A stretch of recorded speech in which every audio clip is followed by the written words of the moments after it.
প্রিয় গাইস, আসসালামু আলাইকুম। সবাই কেমন আছেন? আমি আজকে আপনাদের মধ্যে রেসিপি নিয়ে আসি একটা।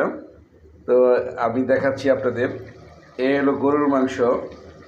এই যে দেখা যায়, বড় বড় হাড় দেখা যায়। তো গরুর মাংস দিয়ে আমি আজকে পেঁপে পেঁপে নিয়ে আসি, পেঁপে দিয়ে পাক করবো আর কি।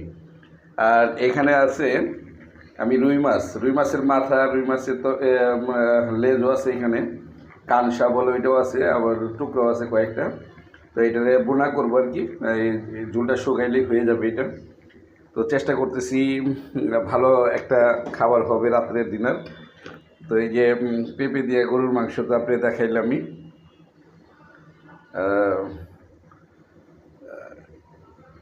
এটা হ্যাঁ, রুই মাছ করেছি। আর এখানে আছে গরুর মাংস। আপনার প্রচণ্ড হচ্ছে, বলক আসছে। আমি গরুর মাংসটা রাইস কুকারে দিছি, রাইস কুকারে হচ্ছে। তো সুন্দর মতো কষিয়ে আমি রাইস কুকারে বসাই দিছি।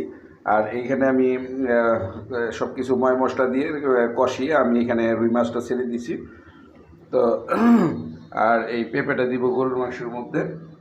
তো পেঁপে দিয়ে আজকে গরুর মাংস আর রুই মাছ ভুনা সুন্দর একটা রেসিপি তৈরি করতেছি যা দেখানোর জন্য। আমি পরিমাণ মতো সকল মশলা দিয়ে মাংস ভালো করে মিলিমিট করে রেখে দিয়েছিলাম কয়েক মিনিট। তারপরে আমি এটা আমি রাইস কুকারে বসিয়ে দিয়েছি।